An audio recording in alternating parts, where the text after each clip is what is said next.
The stigma against sex workers is very old, and it has shape-shifted over time.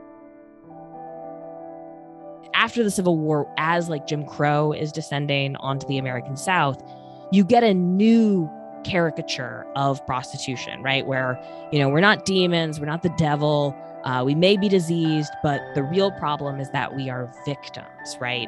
White slaves. And the white slave law, right, passed in 1910, also known as the Mann Act, justified the Jim Crow South. It justifies the anti-immigration policy. It leads to the largest increase in the incarceration of women, and it leads directly to the criminalization of sex work. FOSTA was Fight Online Sex Trafficking Act that was passed in 2018 that literally put sex workers globally in crisis. It basically caused dozens and dozens of websites to shut down. Many websites shuttered and went down where sex workers shared information about dangerous people and built a lot of community and safety networks. The internet has always allowed sex workers to vet clients, right? You can get references, you can get names, you can search for them, you can make sure they are who they say they are, right? Because it's always safety first. I watch my peers in sex work lose the places that they had been using to keep themselves safe, right? Losing the platforms where they were scheduling and screening clients and becoming really less safe immediately. People that were already the most marginalized, people that were living, day to day, paycheck to paycheck, were forced to take maybe less safe clients or do things that were not as safe as they would normally do in order to make ends meet.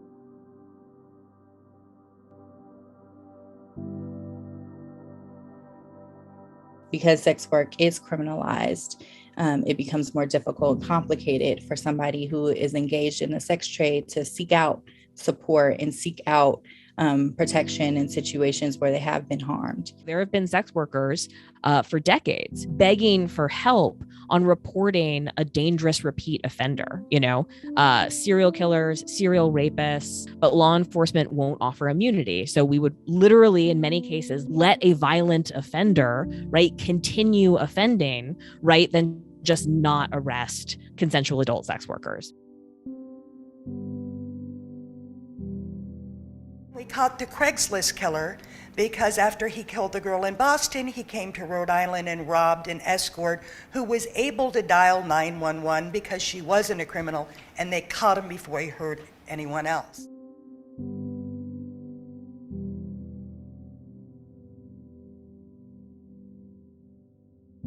It's not going to stop demand or the need of people to make money. What it's going to do is going to curtail the way that people can work safely.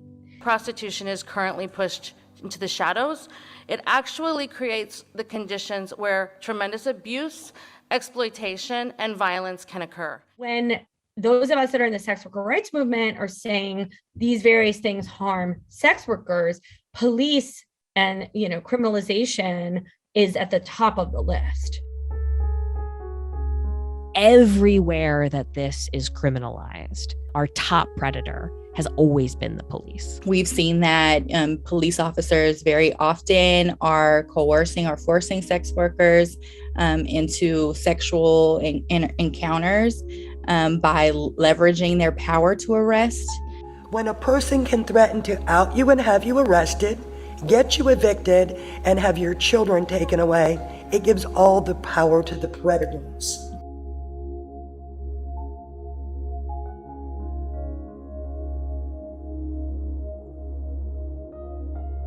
If you're engaged in survival-based economies and you're living out of a hotel, if you're arrested, you've lost all of your belongings.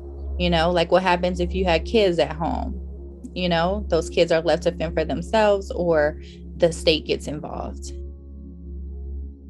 By criminalizing sex work, we're very often criminalizing survival. Our laws are actively harming women and their livelihood. A lot of folks who are engaged in survival sex work are completely shut out of services and receiving the kind of infrastructures and, housing or employment, completely shut out of employment opportunities. I had my first prostitution arrest when I was 18 years old. It pretty much sealed my fate into the sex industry. And nowadays, policing with splattering names and photos all over the internet, it really doesn't matter if you get that arrest vacated later, because anyone that hires you can Google it and find out. The criminalization of sex work is a racial justice issue. Jim Crow, the prison industrial complex as we know it, was built on the idea of protecting white women. The commercial sex industry is actually quite diverse, and the policing of the commercial sex industry focuses on women of color. It's important when you're talking about the criminalization of sex work that you're also bringing in this broader framework about the criminalization of poverty. The very people that in so many other capacities in all the work that we do, we are trying to support and assist. I think there's a number of ways that we can support sex workers.